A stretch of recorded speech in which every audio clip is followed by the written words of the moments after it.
qualified to consider the agenda items. Mr. Lantos, please step to the podium and let the audience know about our interpretation services.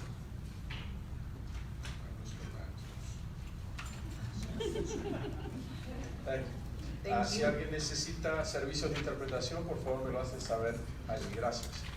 Thank you. Tonight's flag salute will be presented by the Edison Preparatory School, JROTC, under the direction of First Sergeant Raymond Ships. Please stand as we prepare for the Pledge of Allegiance and remain standing for the posting of colors.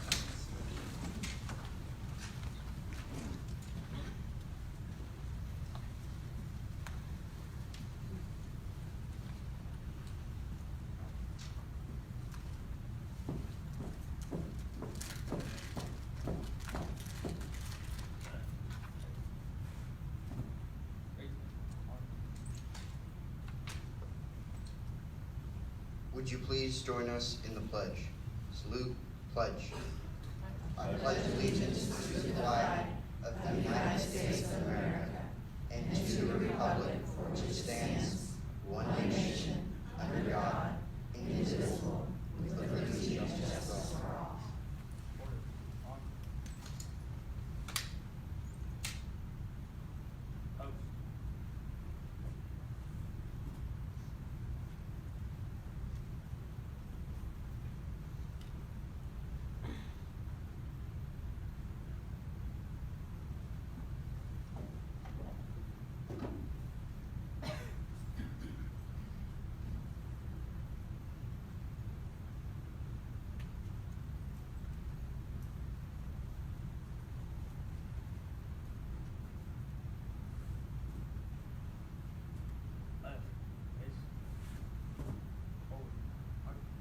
Thank you. You may be seated.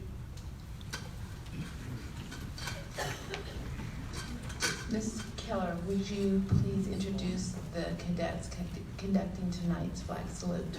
It would be my honor.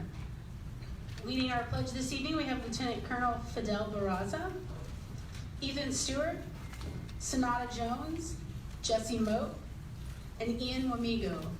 Thank you all very much. Job very well done.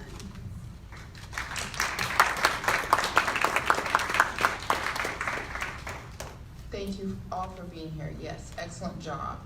I want to remind everyone that wishes to address the board to sign in with our board clerk on my right, Ms. Cindy Hutchings. As a reminder, there is a 5-minute limit for remarks, and once we approve the consent agenda, we will not accept any more speakers. So if you do plan on addressing the board on an appropriate item this evening, please sign up with Ms. Hutchings. Before I consider a motion to adopt the agenda, Dr. Gist, are there any changes to tonight's agenda? We do have a change tonight, Madam President and board members.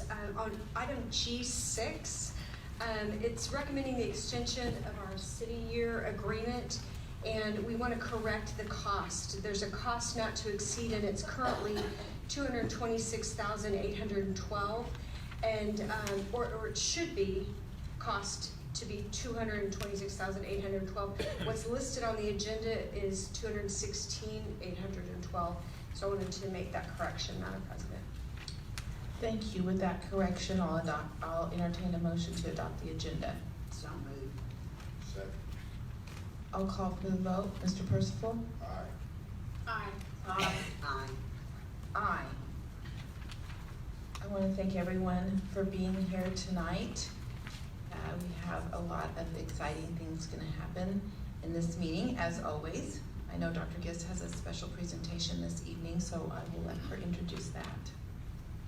Thank you, Madam President. We do. We have so many important people here. We have teachers and school leaders and community leaders and members of our team and just so many. So thank you to all of you who are here with us in the Selman Room and also those of you joining us in other ways. We wanted to start tonight with something that's very exciting, and it's the first in a series of presentations that you're going to hear. This is regarding our amazing high schools in Tulsa. In Tulsa Public Schools, we have many wonderful high schools. And we want to make sure that the stories about the great things that are happening in our high schools get out more broadly so people know what's there. And you have probably seen, hopefully you've seen our new secondary catalog.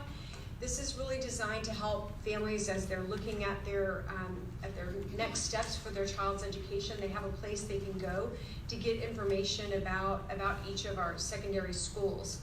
And it includes our middle and junior high and high school offerings here.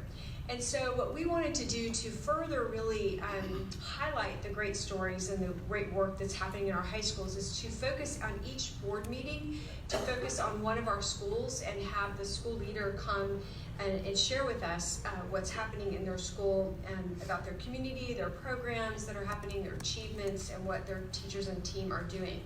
So tonight we have our principal from Hale High School, Sheila Riley, with us, and Dr. Riley is going to tell us about all the great things happening at Hale.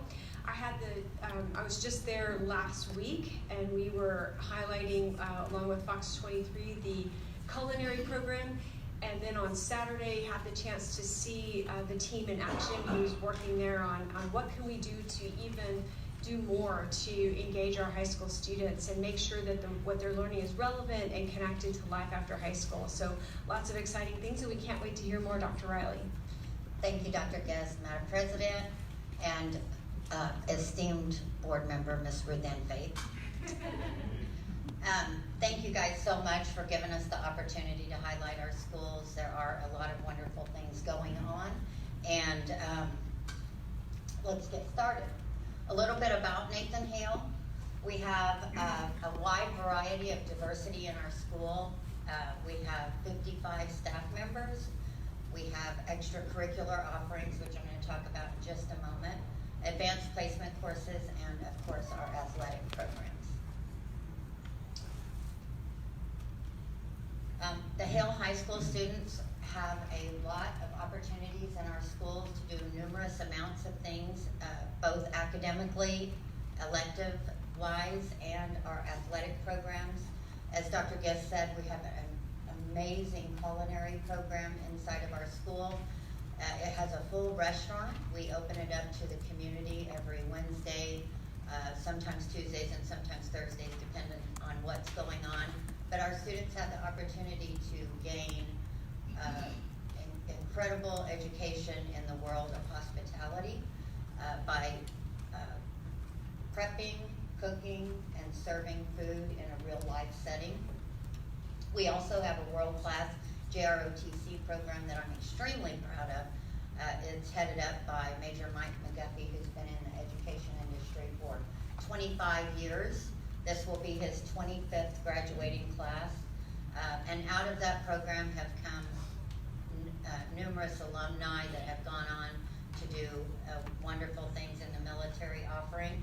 And they learn skills such as teamwork, group work, thinking skills, things that are outside of the academic realm, such as how to work together to make things happen. So also we have in our Career Tech, we have a graphic design program, which includes animation, and if you don't know, kids love this right now, so it's wildly popular.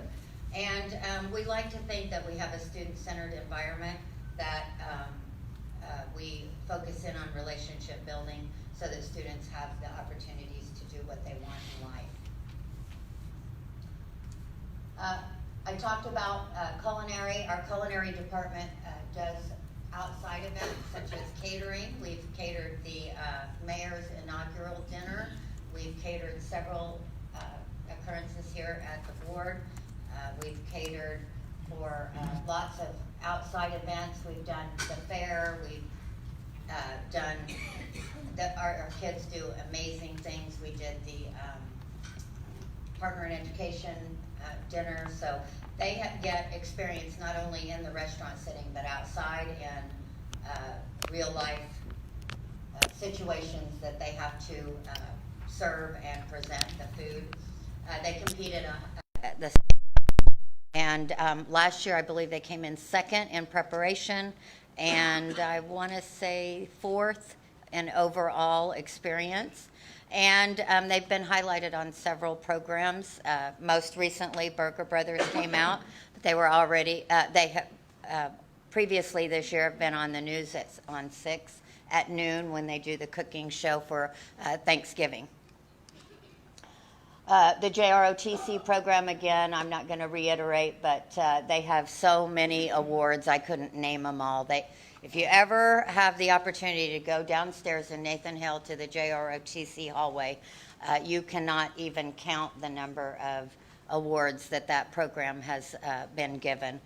And they perform at unique places such as the Oklahoma City Thunder, the mayor events, and the Board of Education meetings. So it's an amazing program. We also offer our students a unique opportunity this year. It's called Tulsa Term. Tulsa Term is it's experiential learning. So our students have a classroom that is downtown Tulsa in City Hall. It's a partnership between Hall and TPS. Learning is hands-on, and it's wrapped around the city of Tulsa. So they get credits through real-life projects that they do for the community. They get to apply their knowledge in a real-world setting, and they get to come back and share that with our school. Our hope is that next year some of the students that are in this program will come back and lead other students through similar experiences. Okay, and this brings us to the redesign effort that Dr. Guest spoke about. I'll briefly run through it because it is so exciting for our school. So we know currently we do not serve the students that we have in the best capacity, and often we think about high school and the outcomes that we're wanting, and yet in 150 years we've still done high school the same exact way. Knowing that our world has changed drastically, our students have changed drastically, and we just really want and need a better experience for our students to send them beyond high school prepared for the world that we live in today. So last year, Nathan Hale joined 4 other high schools that are in the process of looking at how we might redo high school so that students have a better experience and are more prepared for post-secondary life. Currently, I said we serve about 1,000 students. We have 7 periods a day, 50 minutes each. There's very little flexibility, and with each teacher teaching around 200 students, there's very little time for intervention and closing the gaps that some of our students come to us with. In our redesign effort, some of the things that we're looking at are more equitable options for our students, and that includes flexibility of time.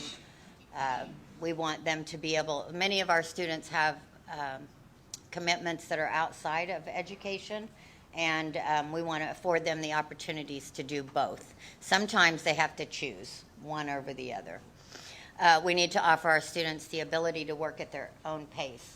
We say everybody learns at a different level and at a different time, but our schools are set up so that everybody learns at the same pace, and that's often not the case when they come to us. We need to have the ability to close the skill gaps that our students come. I would venture to say, an English teacher with 200 students has 200 students at a different place in their English learning.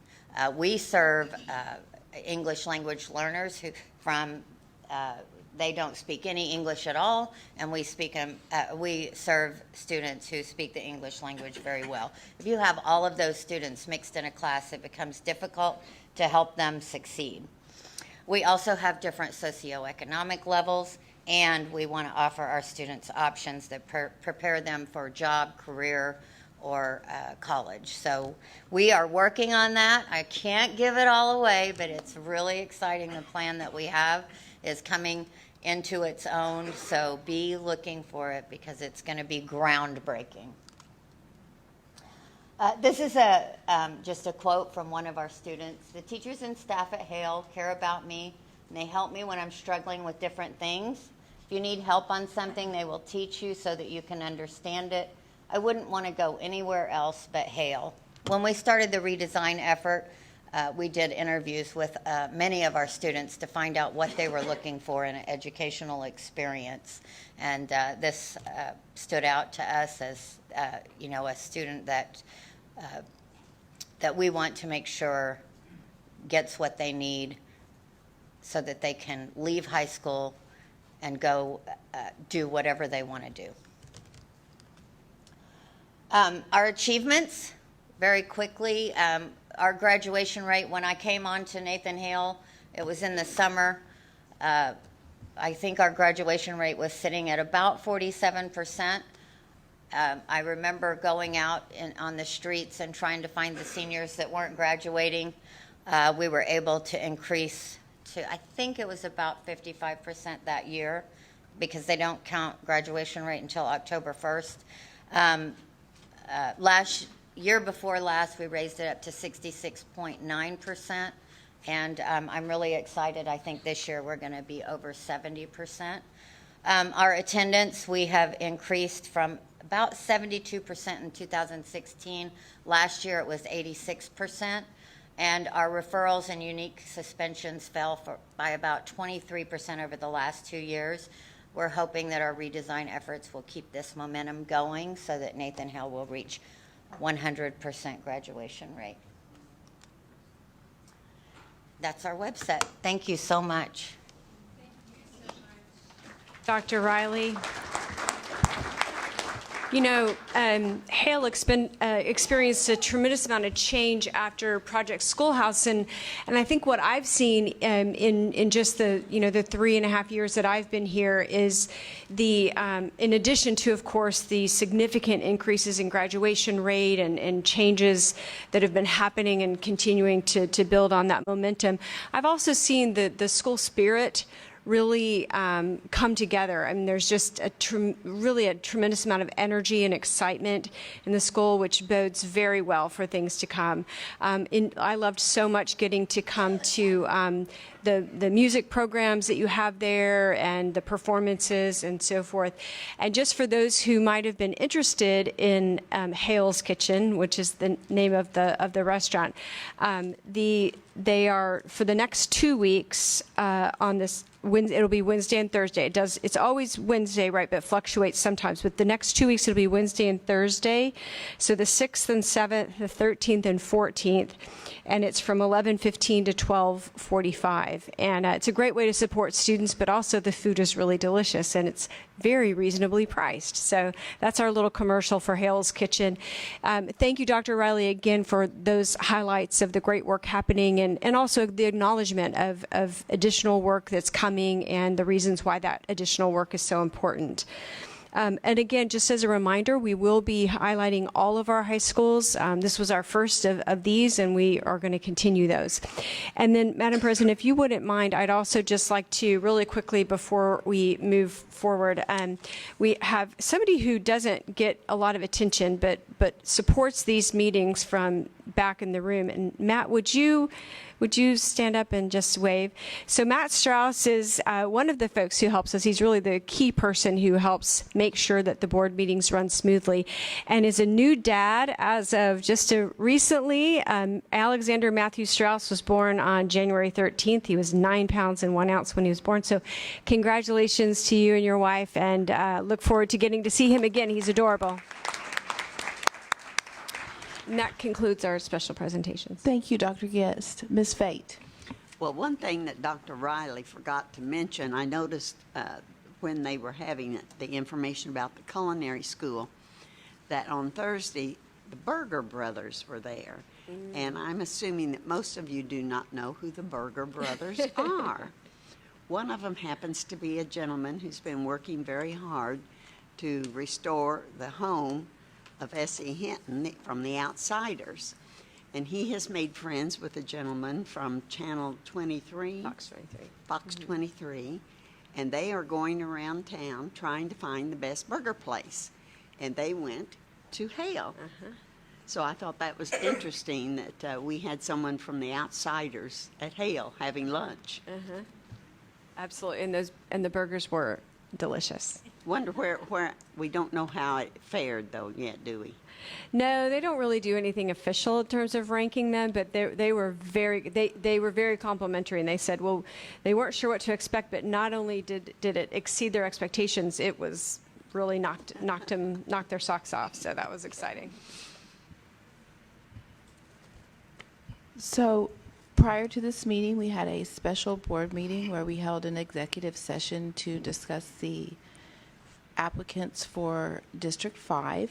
And at the conclusion of the executive session, we had an open session where we nominated and voted on the District 5 board member. And I'm going to let Ms. Marshall speak to that and give the congratulations.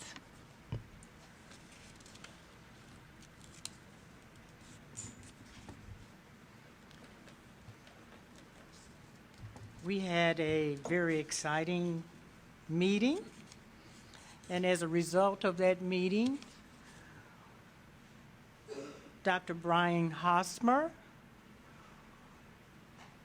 was our appointee to the board. Dr. Hosmer is the H.G. Bernard Chair of Western American History at the University of Tulsa. He's a 25-year educator teaching to diverse populations. Dr. Hosmer is a career educator, married to a career educator, so he brings education to this very diverse Board of Education. And when speaking to Dr. Hosmer, it doesn't take but a moment to feel his heart, because his conversation goes to equity, diversity, unity, and excellence in education, and we know that that's where the heart of this board is. So we want to welcome Dr. Hosmer, and I will turn it over to our president as we allow others to speak. Thank you, Ms. Marshall. Congratulations, Dr. Hosmer. Welcome. We will be seating you and swearing you in on February 19th. So if you want to bring all your paparazzi, that's the time. And we're excited and looking forward to working with you. For myself, I'd say it is extremely difficult to substitute our judgment for the voters, and we only do it when we have a resignation and we are required to do so by law. And in this case, we had a board member resign, and we had to seek a replacement, and we had a fantastic pool of applicants. It was flattering to the district, flattering to my fellow board members and I, flattering to the people of Tulsa, that pool of applicants. It just stood out how invested our community is in education, and each of those people, and they each brought something different and important that made for a very difficult decision on our part, but I want to thank each of them. We were able to speak with them before the board meeting and thank them, and just remind everyone that there is an election that you'll be filing for in December, a short time away, that if those people want to pursue that seat, then they're welcome to run, and every single one of them had the qualifications to do this. We had to evaluate what was going to really round out our team. And I want to thank my fellow board members for their willingness to really put the hard work in to make the appointment. Mr. Percival, Ms. Keller, Ms. Marshall, Ms. Fate, and Ms. Wester, who was not able to be here tonight, all worked really hard with, again, this impossible task of trying to divine what would be best, what would voters want, and how we should go about looking at the candidates through that lens. For the reasons that Ms. Marshall stated, Dr. Hosmer came forward, and one of the things that she had said was, if one of her notes from when he spoke was equity and what he said about that. And as we hold that as a chief value of ours, we're so proud to appoint him. And I just want to take one more minute to say that service on the school board matters because it is a critical component in all the things that determine the outcomes of our kids. It is very important, and the responsibility is great, and it requires commitment from both your head and your heart, and I'm not sure where time comes in that, but that's a big piece of it. And the fact that we had all of these applicants who did such a fabulous job in presenting themselves really spoke to the fact that the Tulsa community believes that this position is important too and has a really big role in what we're doing. So we do get a lot of grief, but we also get a lot of thanks, and I feel like this applicant pool and the ability to work with my board members and appoint Dr. Hosmer was a big part of that thanks. So I'm just honored to have you on the board and honored to work with my fellow board members and honored to have such a great applicant pool. Anybody else like to make a comment this evening? Okay, thank you. Welcome.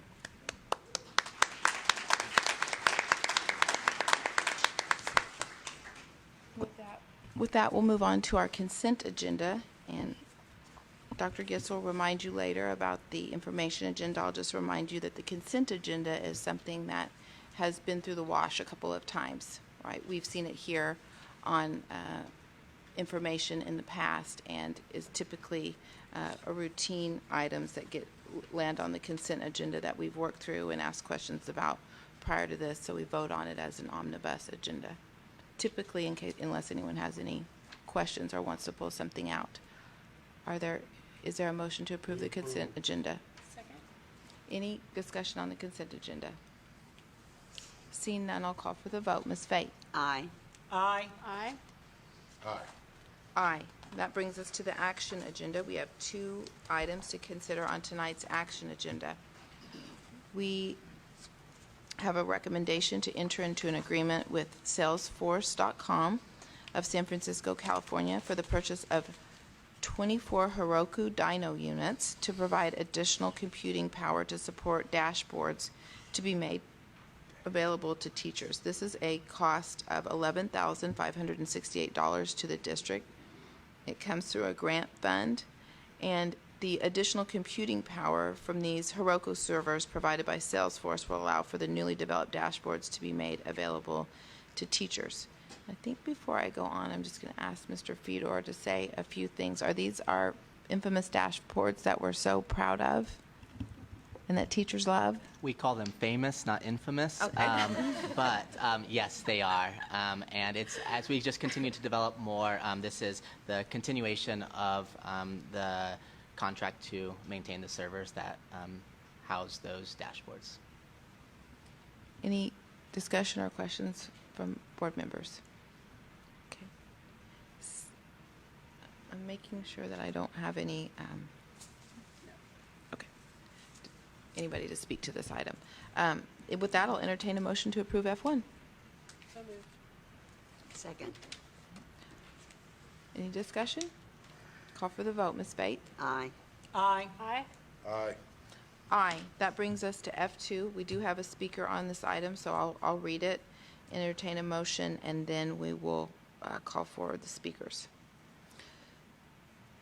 This is a recommendation that we resolve as recommended by the North Tulsa Task Force. The Tulsa Public Schools Board of Education will take the actions necessary to establish a single middle school complex for 6th, 7th, and 8th grade students living in the McLean feeder pattern, that the middle school complex be located at the Monroe Demonstration School, 2010 East 48th Street North, and Penn Elementary School, 2138 East 48th Street North, facilities, and that the complex open in August of 2019. Is there a motion to approve? With that, I will call up our speakers on item F2, and we'll start with Jennifer Johnson.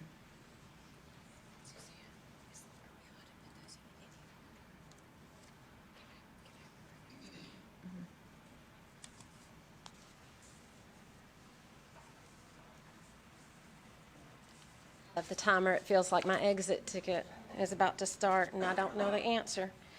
The fact is I don't. I feel as if, first of all, sorry, I'm a fifth grade teacher at Penn. I feel as if the decision has been made, and I'm merely speaking to the next steps. I'm an intelligent individual, so I feel that that has already happened, and we should move forward. My request would be that more communication happen directly with the Penn staff.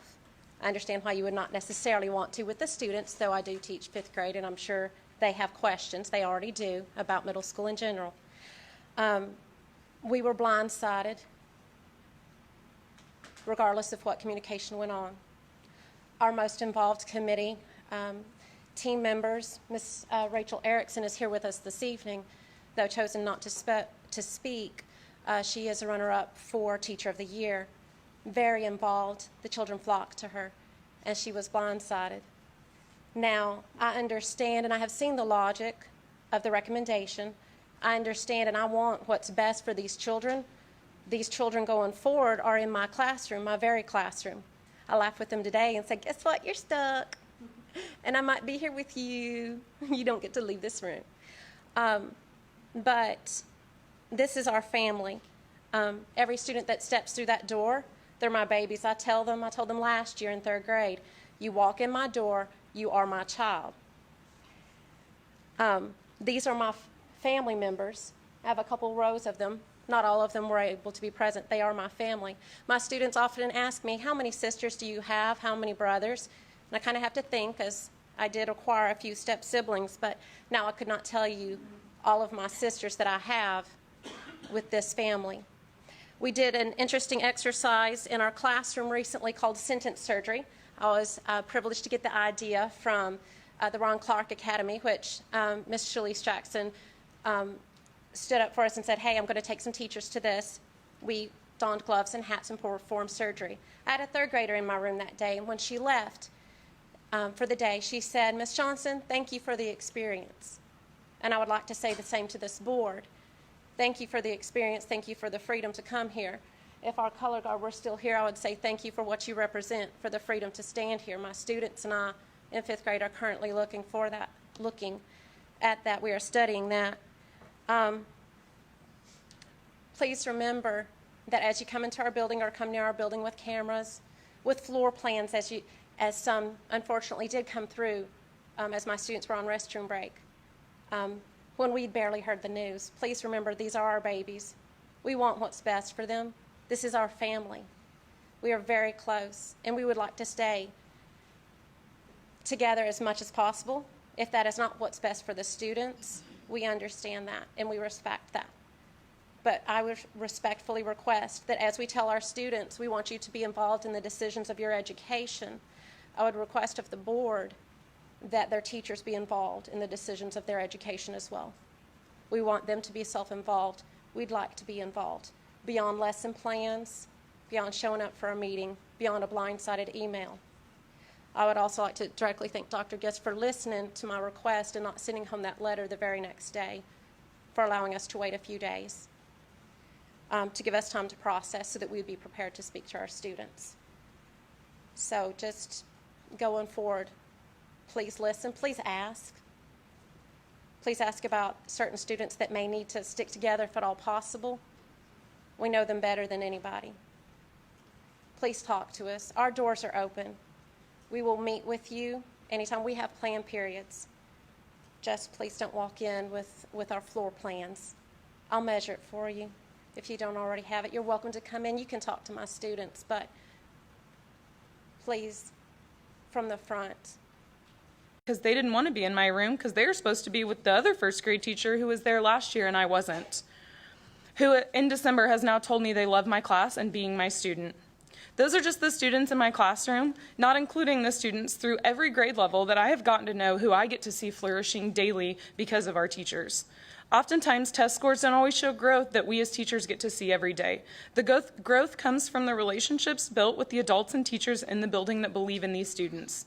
The students who come in every day knowing they are loved and safe and knowing that not just their teacher, but all the teachers in this building believe in them. They know we put time and effort into them in order to succeed and are trusting us to continue to do so. We have built a community within our school that our students love and adore as much as the teachers. I feel to break up these students and send them into other schools in the district would be hard and would be damaging the trust and relationships that we have worked so hard to establish in our school. The other concern I have is the loss of staff that we have at Penn Elementary. Our relationships with our students would not be made possible without the team that we have built. Our team is one that I feel exceeds any other team I've ever seen. We not only get along tremendously and love each other, but it is portrayed throughout to our students. When our kiddos get to come in every day and see a staff that is joyous, has fun, and is excited to be at the school with them, loving to each other and the students, then become excited to be here and know they can trust the relationships that we have been building with them. I understand there is talk about moving our school and combining it in with another school if it could house our students as well as our staff. This was told us with the understanding that our students and staff would remain together. I agree that this could be beneficial to everyone involved. I still believe that this would be a change far too heavy for our students. They are still leaving a school they know, where there is no guarantee that our staff is going to stay together, because our staff includes our principals and admins, our counselors, the office staff, and all the specials teachers who also make up our team. And in turn, it would break the trusting bond that we have worked so hard to create with these kids. Penn Elementary is not just an elementary school. Sure, on the outside, that's exactly what it looks like. If you take a walk through our school, yeah, it's just a normal building with classrooms, offices, libraries, an art room, a gym, and doors and windows. To others, it may not look like anything special. What is special inside these doors is the community that is within our school. We are not just a school with teachers and students. We are a community full of houses. We are full of competitions. We are full of joy and fun. We cry and we celebrate together. We build each other up and push each other on to success. We are joy and laughter. To most, we are just another building. We're just another elementary school in the heart of Tulsa. But to those of us housed in the school, we are one heart. We are a family. Penn Elementary is not just a family, it is a home. And if you choose to close the school for the McLean feeder pattern 6th through 8th grade proposal, I feel like you're going to be tearing this family apart. And I would like to request that if you still decide to approve this recommendation, that you consider the option to move Penn as a school and staff in its entirety onto its own individual campus. Thank you.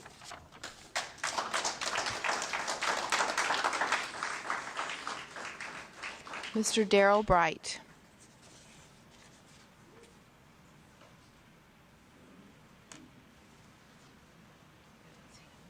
President, Dr. Guest, board members, you know, I've been at every meeting, just I guess public meeting, of the North Tulsa Community Educational Task Force, and I haven't seen anything about closing Penn. Maybe I'm overlooking it. Even at the last meeting, I got this copy. I can't find it. So I'm not quite sure where it came from. But when I looked at all the meetings that I've gone to, looked at the kind of feedback, good feedback they got from the community, suggestions, etc., I don't believe I've seen that. This is really befuddling. It takes you right back to Project Schoolhouse.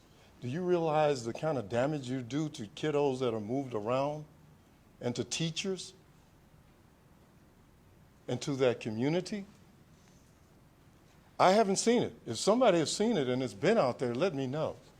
Because I think the committee itself, as a task force, did an excellent job of making a presentation and great speakers. But I had not seen this. The question becomes, is deja vu, because we've been there before. When this thing first started, back in February, or actually in January, when Dr. Green sent out a note very likened to the one that you sent out to the McLean feeder pattern. The same thing.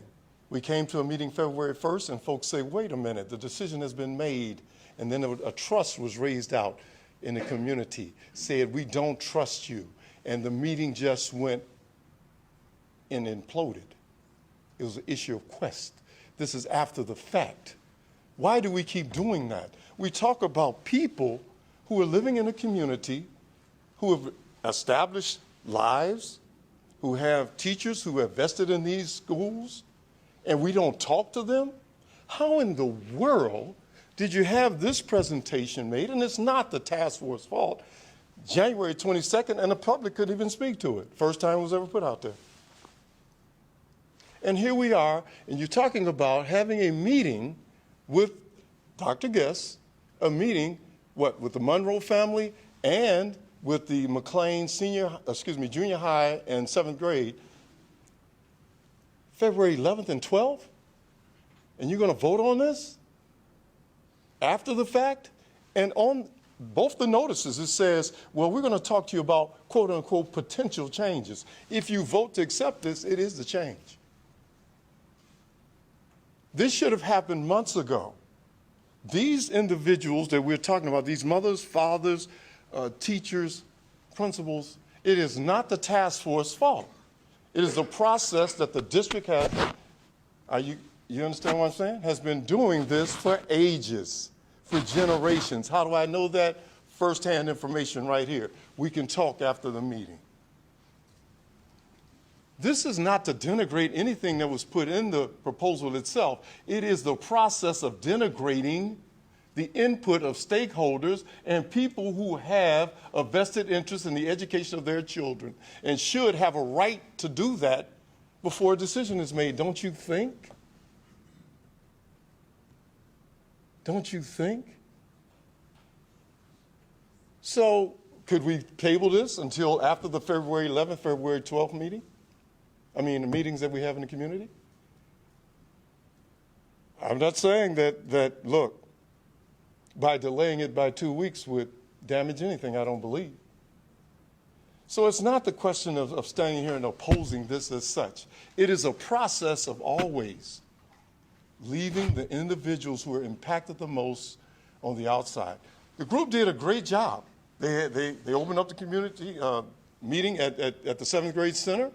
We had input, but it was not the final product. Once it became finalized, then you have to have those meetings with those stakeholders. Before then, it wouldn't have made sense, except to gather information. Now that it's finalized, these meetings, February 12th, February 11th and 12th, should happen before you vote on this. Thank you. Ms. Jolly Meadows. Ms. Jolly Meadows, our next speaker.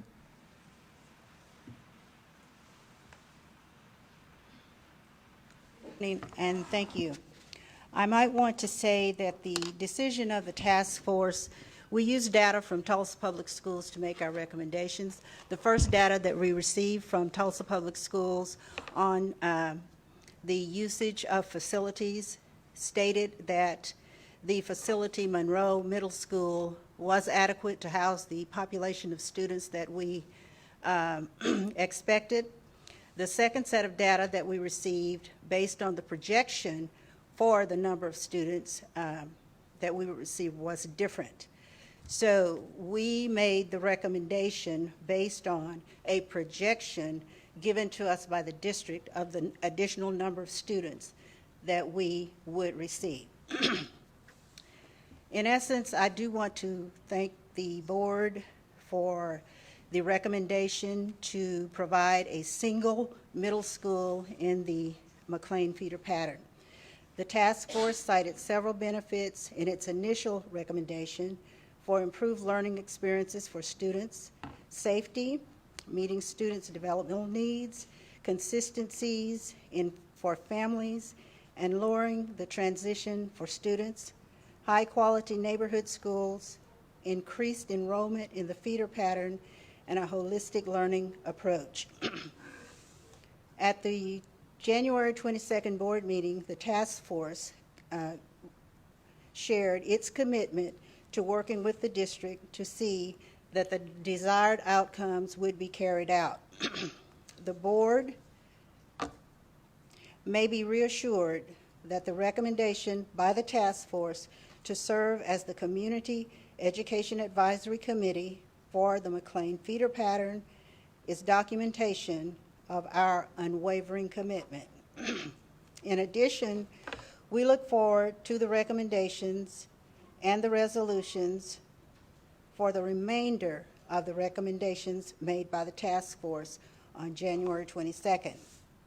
Following a review of the extremely low achievement in all of the feeder schools for the McLean task force, we made our recommendation based on research.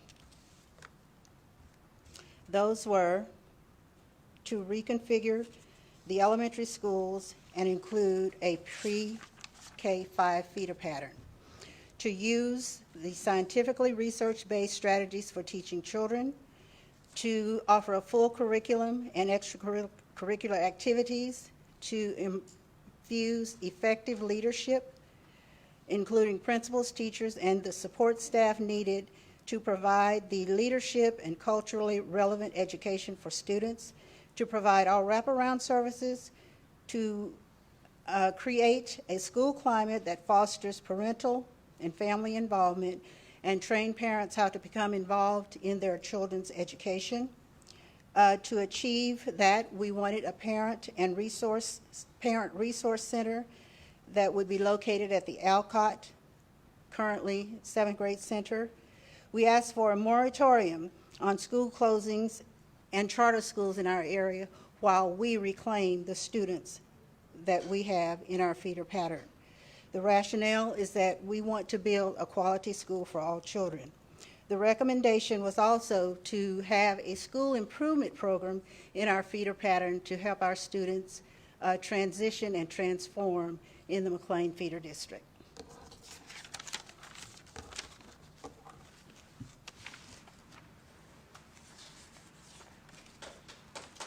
Our next speaker is Ms. Jane Malone.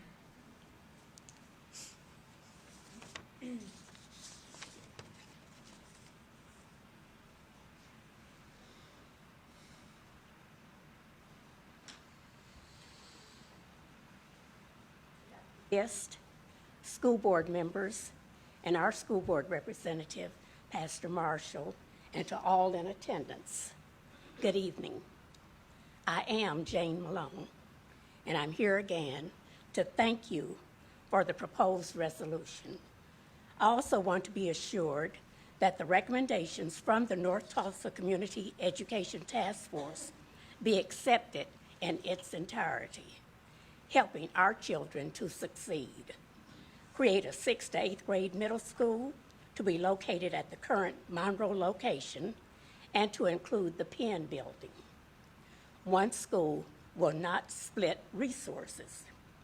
And to have a community resource center to be located at the current 7th grade Alcott location, educating and addressing the needs of the whole child and family. Again, and as you know, we are better together. A word, a careless word, may kindle strife. A cruel word may wreck a life. A bitter word may hate and steal. A brutal word may smite to kill. A gracious word may smooth the way. A joyous word may light the day. A timely word may lessen stress. A loving word may heal and bless. And this is from an unknown author. We need you to accept our recommendations in their entirety because we are better together. Thank you for listening.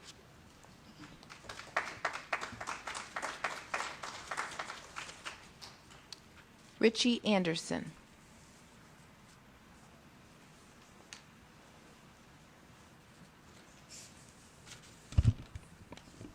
Good evening.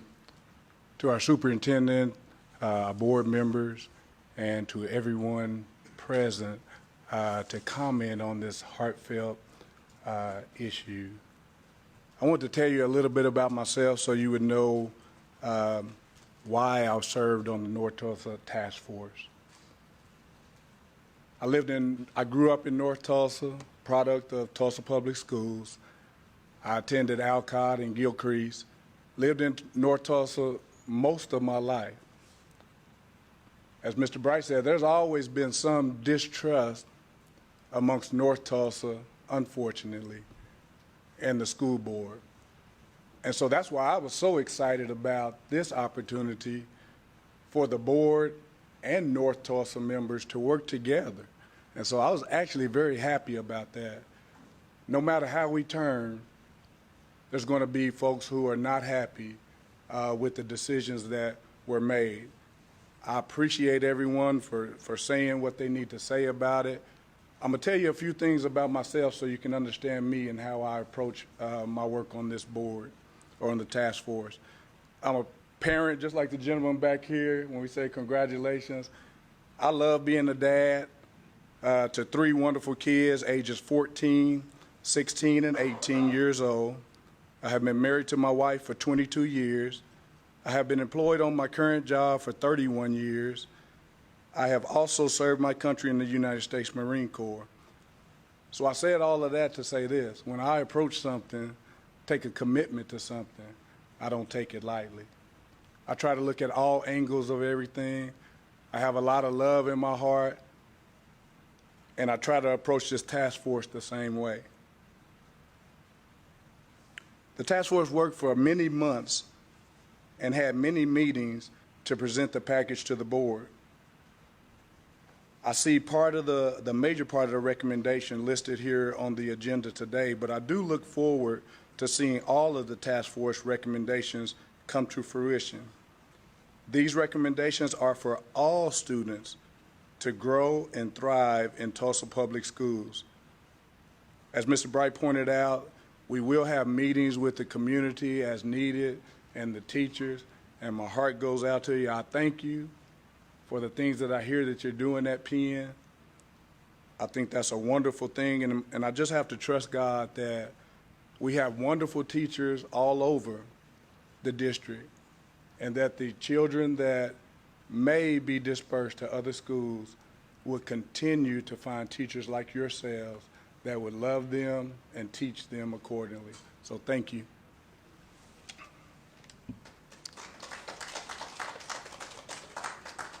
Our last speaker this evening is Reverend Potter.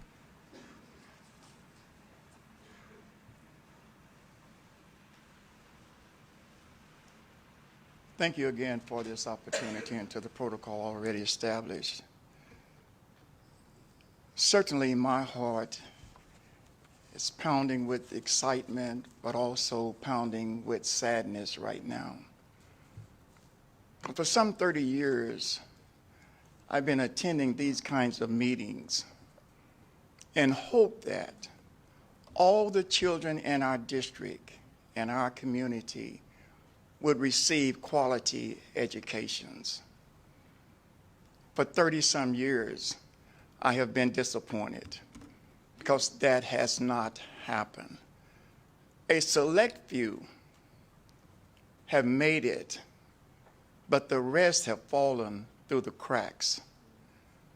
I love the passion that I heard tonight of teachers and faculty that love students, that love a family that has been created.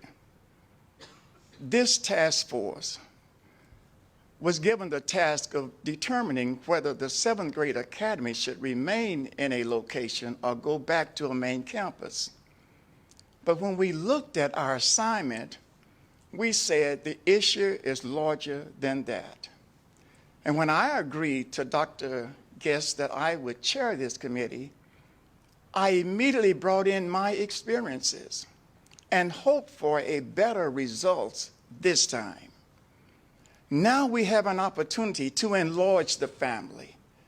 Just not a few kids are receiving this tender, loving care, this education that all deserve.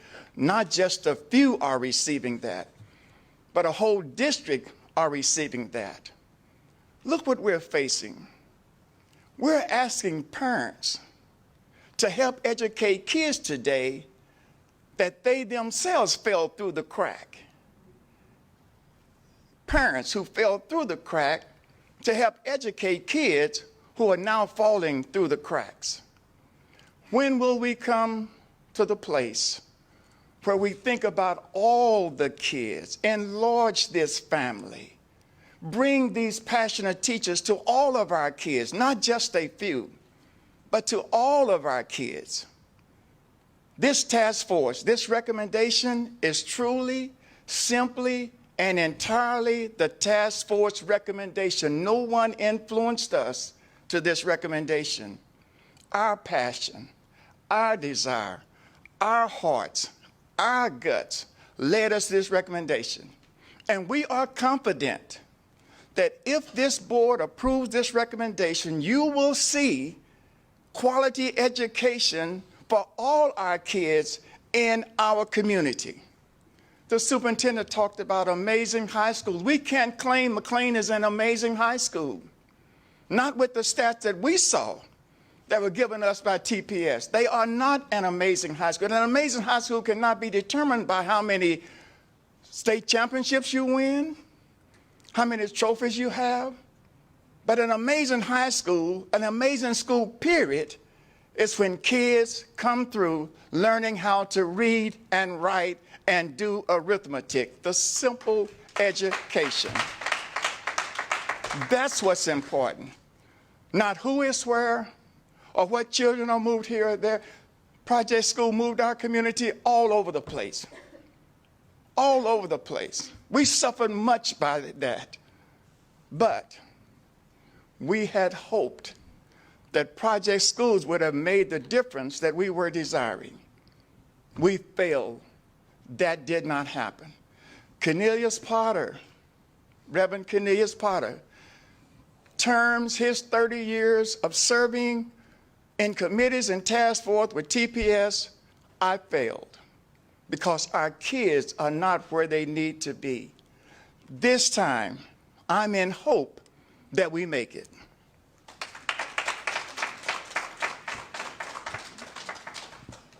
Thank you. Motion.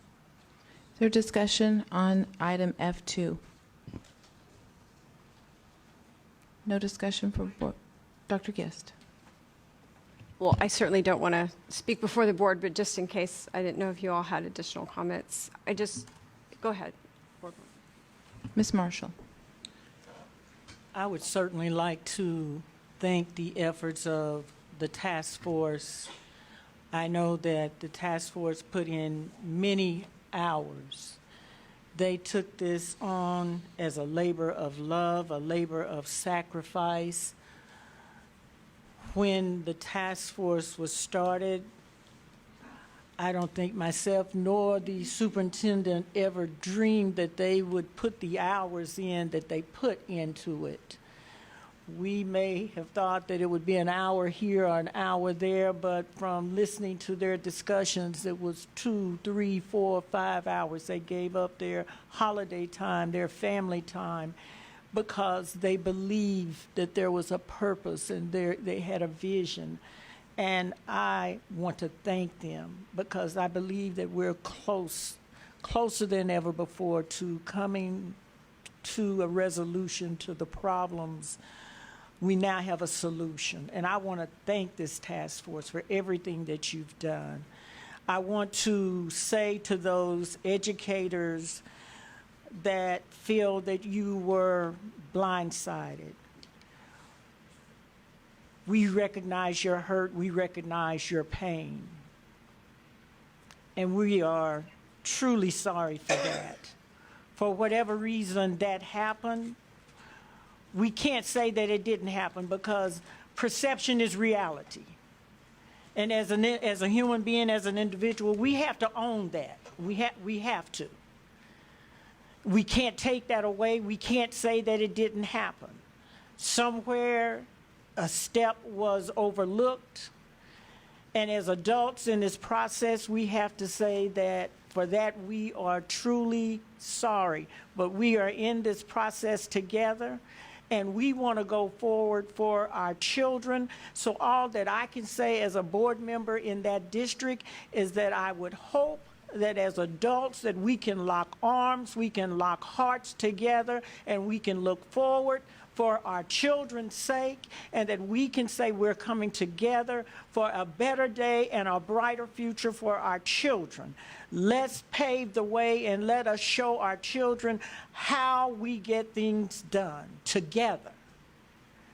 We have to put this behind us, and let's just go forward. Please accept my apology as your board member, because maybe there was something that I could have done as a board member to have stopped your being blindsided. So please accept my apology as the board member for that district.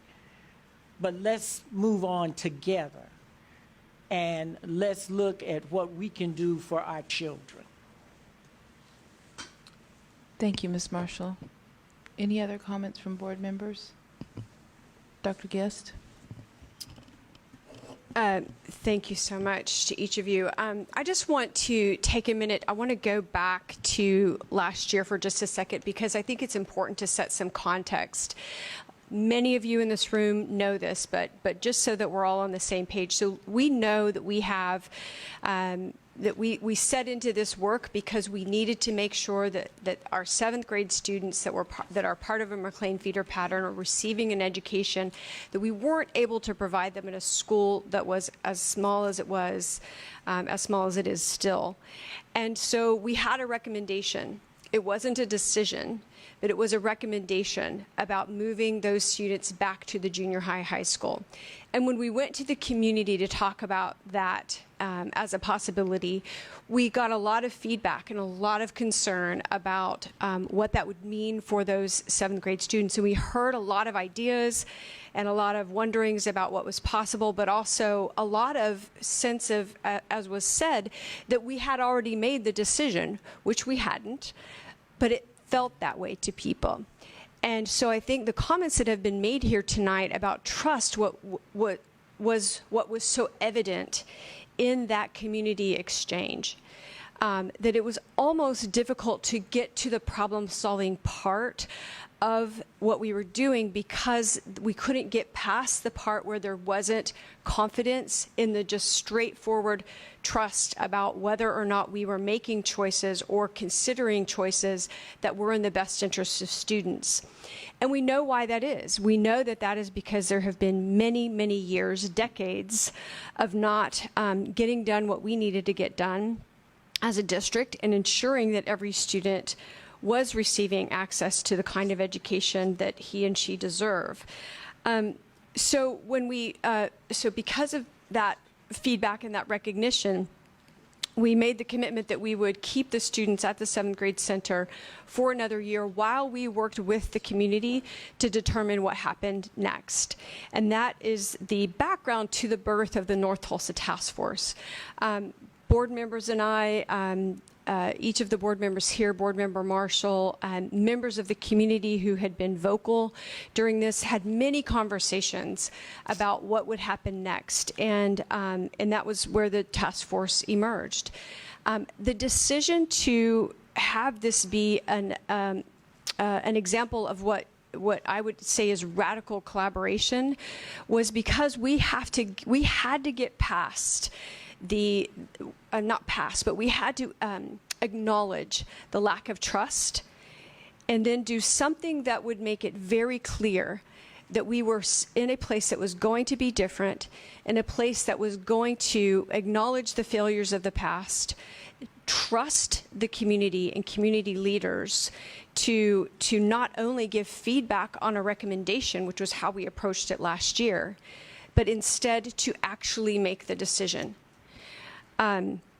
Now, to be clear, I was clear with task force members that, that commitment could only be upheld if the ultimate recommendation was good for kids and was, feasible to implement. But it is, and it is a solid recommendation. Here's what I also want people to know, that when we were talking one-on-one with task force members, asking them to be a part of this, we made it very clear that there was no possible solution, not one. And we had probably 7 or 8 ideas that we had heard from community members over a number of months. And there were probably others as well that were considered. Not one of them, not one, could have been implemented that wouldn't have involved the loss on the part of members of our team. Not one.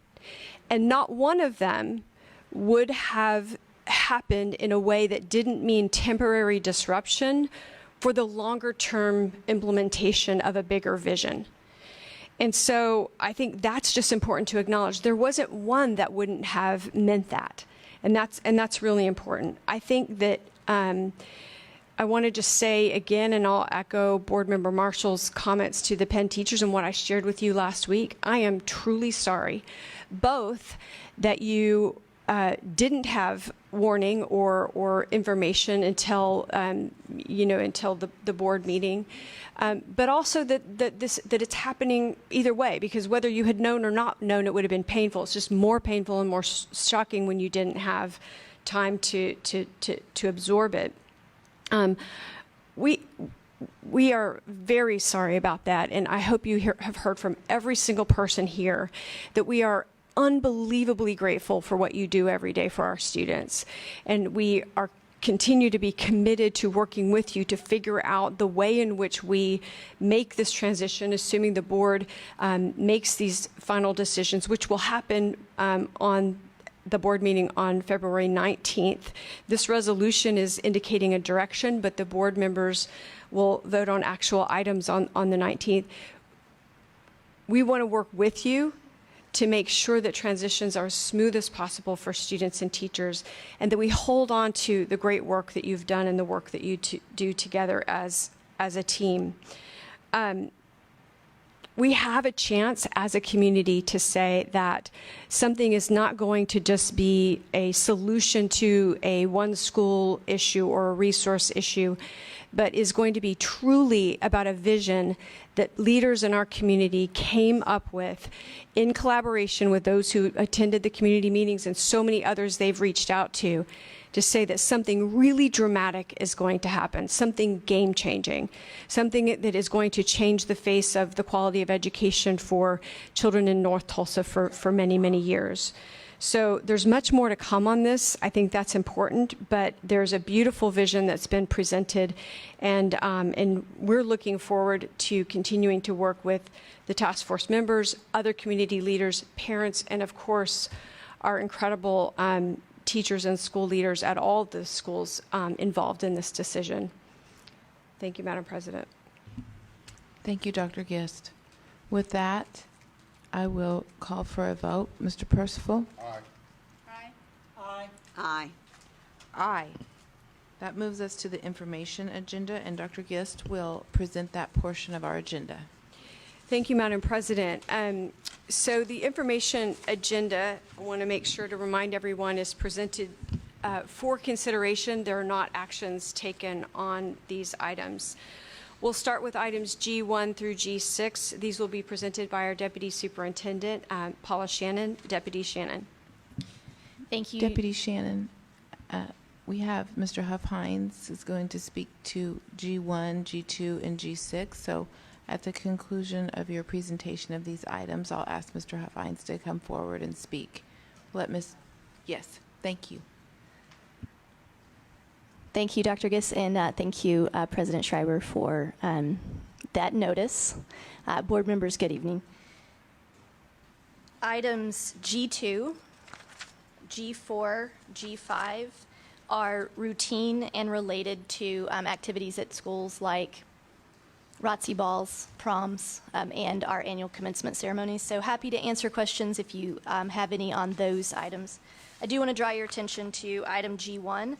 Item G1 is grant funded. It allows us to enter into a contract for community-based doula programs to provide extended intensive peer-to-peer support through pregnancy, delivery, and the early postpartum period. This supplements our Strong Tomorrows program so that we are appropriately and very robustly serving our pregnant and parenting teens. So happy to answer questions on this item if you have any. Deputy Shannon, regarding this item, it says peer-to-peer support. Can you talk about that in relationship to the doula training? Or Devin can. Chief Fletcher and I are tag teaming this one. We each have different details. Yep. So ultimately the goal is to train members of the community who ultimately look like the students who are pregnant and parenting teens, so that there's a familial relationship that's built, and that you also build a more diverse pool of doulas of color, which don't exist in our market today. And this provides students an opportunity to gain a skill, expand knowledge, and also talk to peers in a way that can actually relate to them on the level where they are. So to clarify, it is students that are being trained as doulas. It's students who have completed the Completed program through the- previously and have graduated. Thank you. It, kind of like maybe a better term is near peer, so similar to like city year graduates coming back to serve alongside, but closer in proximity to the students that are in high school. Excellent. Thank you. Next, Other questions on this item? okay. Item G3 is an agreement with the Oklahoma Department of Wildlife Conservation to receive a grant for outdoor education at Thoreau Demonstration Academy, so exciting opportunity there. And then finally, item G6 is an extension of our current scope of work with City Year Tulsa. This actually is quite responsive to our more robust school planning process. So we have school leadership teams that are noting some additional things that they want to do in the areas of tutoring, attendance, and in some of the Tulsa Beyond schools in which they serve some work over spring break. So this is an addition to their contract to be responsive to school needs at the specific sites that City Year is serving in. And happy to answer questions on that one. No questions? Does that conclude That your concludes items? my items. Thank you. Mr. Huffines, if you'd like to speak to these items.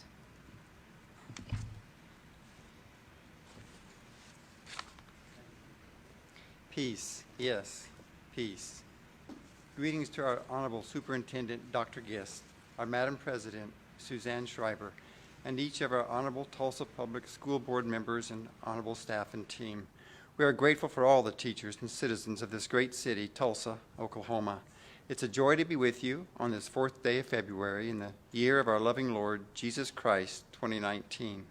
Yes, it's easy to support G1 and Strong Tomorrows. I'm grateful for this Strong Tomorrow program, helping students to keep their babies healthy before and after birth, and to move forward with their lives with a bright hope for their future. Babies are blessings. Thank you to the Tulsa Public Schools School Board for helping these high school students move safely in the right direction. G2, recommendation, enter into an agreement with Picture Perfect Mirror Photo Booth Tulsa to provide picture perfect photos at Booker T. Washington Senior Prom on April 6, 2019. Perhaps the most valuable thing that I got out of my second year, says Booker T. Washington in his autobiography, Up from Slavery, was an understanding of the use and value of the Bible. Miss Lord, one of the teachers from Portland, Maine, taught me how to use and love the Bible, he said. May our Tulsa teachers be free to do the same as Booker T. and all of our Tulsa great schools welcome the Bible and prayer. G6, so yes to G2. G6, recommendation, extend the agreement approved on the June 18, 2018 agenda, item E2, to expand the scope of services provided at certain district schools from the date of execution through June 30th, 2019, to support 1, increased attendance work based upon specific school-based action planning, and 2, increased tutoring support focused upon assessment, preparation, and targeted tutoring, and 3, increased parental engagement efforts to supplement parent-teacher conferences and follow-up. The rationale was excellent, and the schools served include Eugene Field, Kendall Whittier, and Sequoia Elementary Schools, Webster, Rogers, and Hale Junior High Schools, McLean 8th grade, and Webster, McLean, and Hale High Schools. Highlighting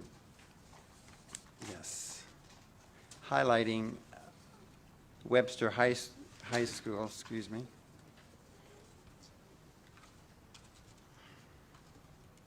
Which was named after Daniel Webster. Daniel Webster, in his speech delivered to the Supreme Court of the United States on February 10, 1844, in favor of the religious instruction of the young, he communicated the great value and importance of prayer. He also stated at another time, whatever makes men good Christians makes them good citizens. Daniel Webster. Seems clear to me emphasizing prayer and Bible reading in our public schools is a great idea. And another school to benefit from this over $200,000 investment is Hale High School. Hale High School was named after Nathan Hale, who is reportedly called a diamond of a Christian. So I'm supporting 6G, and thank you, President Schreiber, for your excellent leadership. Thank you. Dr. Guest. Thank you. Items G7 and G8 will be presented by our Chief Information and Analytics Officer, Stephen Fedor. Mr. Fedor. Thank you, Dr. Guest, President Schreiber, members of the board.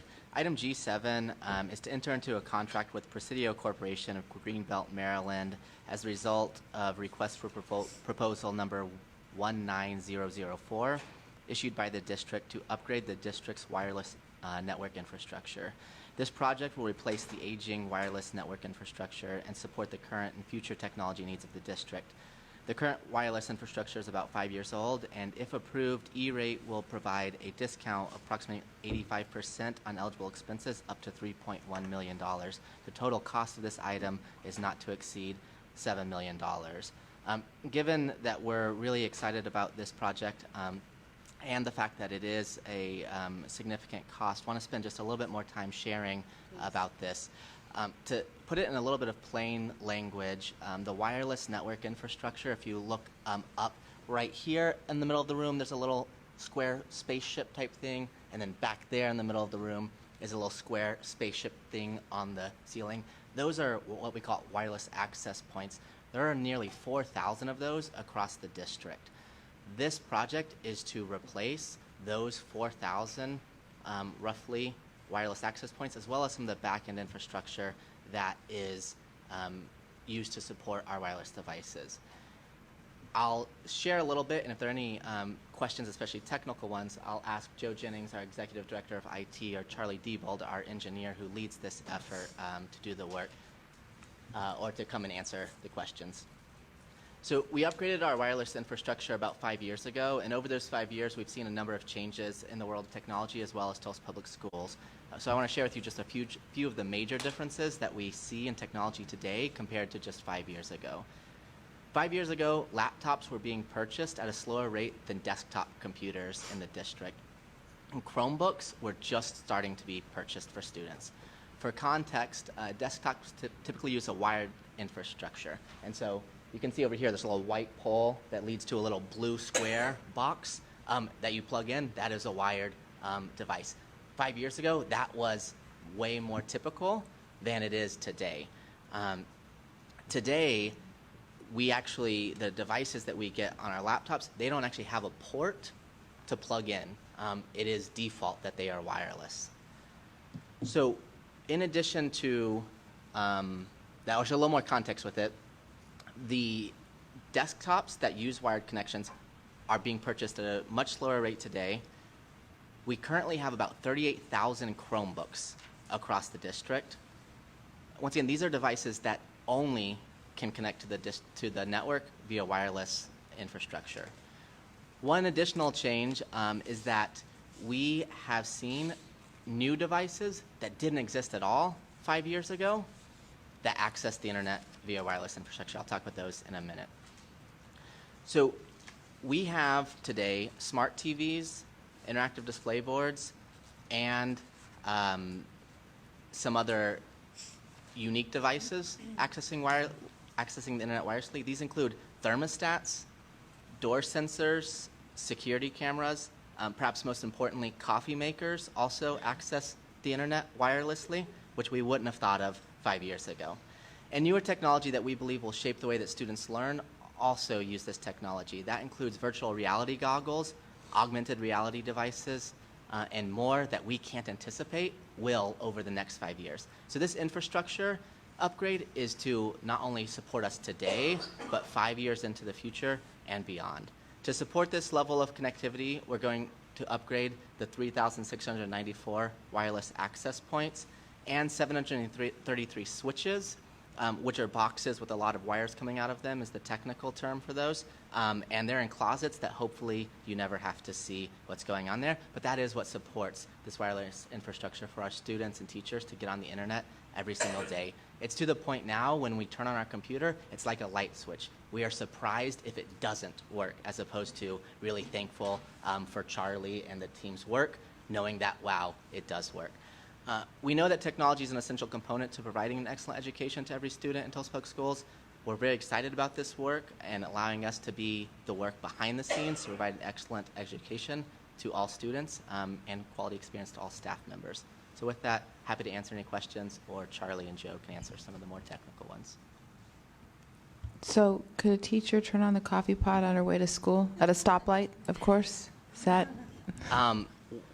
We currently don't have coffee pots connecting to the network, at least that we approve. Some innovative teachers may have that, but if they have that, yes, they could turn it on their way to school so it's ready when they get there. But perhaps in the future, as we have better network infrastructure, we will have those approved coffee pots connecting to the network. Thank you. Other questions from board members? Copy makers. Copy makers do connect to the network, but coffee makers as well. It's a real thing. I don't think he said copy makers. That's a copier.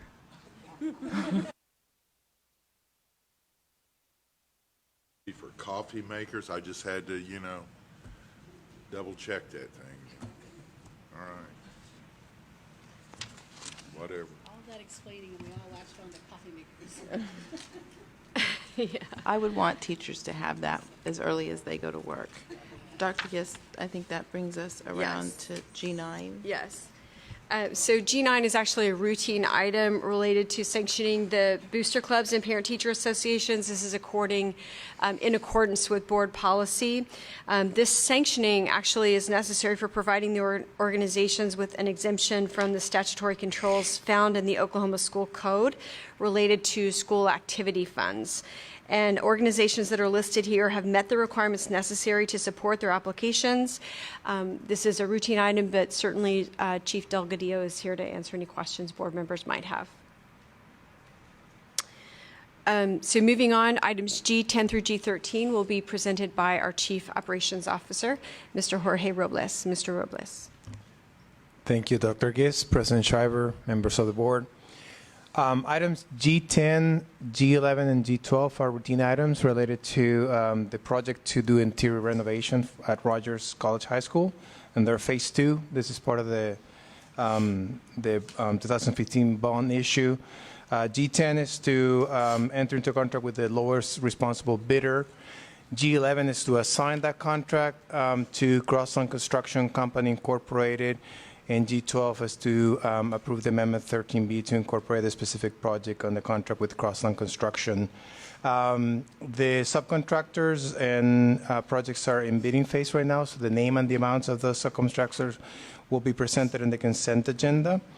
And they're obviously contingent upon the successful sale and receipt of the 2019 8 bond funds.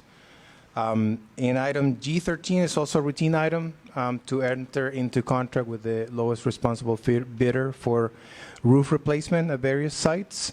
The project is currently in the bidding phase, and you will see the contractor names and amounts in on the consent agenda. And this is part of the 2015 bond issue as well. So I'll answer any questions as you have any. Thank you, Mr. Robles. So G14 is also a routine item. This recommends approval of our annual subscription to the Thomson Reuters Westlaw Services. This is an online subscription that allows our district's legal team to better serve our district's legal needs by providing them with current and extensive authorities and guidance pertaining to a wide array of legal questions and needs. And our general counsel, Jana Burke, is here to answer any questions if board members have them. No questions, Dr. Gist. Okay. Or on any other item? This concludes information items. Thank you. Are there any staff reports this evening, Dr. Gist? Not tonight, Madam President. Thank you. Any board member reports or concerns? Ms. Fate? Yes, I didn't make my report last month since, it was last month, since we ran a little long, but I did want to bring you quickly up to date. This year is the 75th year for the Oklahoma State School Board Association, so they're celebrating. And guess what their emphasis is? Equity. And so I will pass it around so you can take a look at it. They have a seminar that's coming up that we have several people from Tulsa already participating in as part of the seminar, but it's called How Do You Eliminate Barriers to Student Success Through Achieving Equity and Excellence. And I think it will be real helpful. You get actually 6 different credit hours going to that, and it is in Edmond, so I'll pass that around and I'll give it back to Ms. Hutchins, and she can take your reservations if you want to go to that. But that, I think, is going to be an exciting conference at the end of August also, where they're going to be dealing with equity. Thank you so much. Other board member reports or concerns? I have 2 things. I was able to attend the governor's State of the State today, and glad to report that education remains one of the number 1 priorities, and there was standing ovations throughout the gallery and the floor of all the House of Representatives and the Senate and all of the statewide electeds when the governor made this commitment. So I'm looking forward to seeing what's going to come out of this session. There's a real sense of optimism and innovation, and I'm looking forward to a new day, starting with the raises that we got last year, and we'll see where we go this year. Unfortunately, I think Patty Ferguson Palmer has left, but she and the teachers of Oklahoma were awarded the World Change Prize by the Woody Guthrie Center this last weekend, and I think it's exciting to see in the tradition of Woody Guthrie that she was honored, and the people's voices will be heard.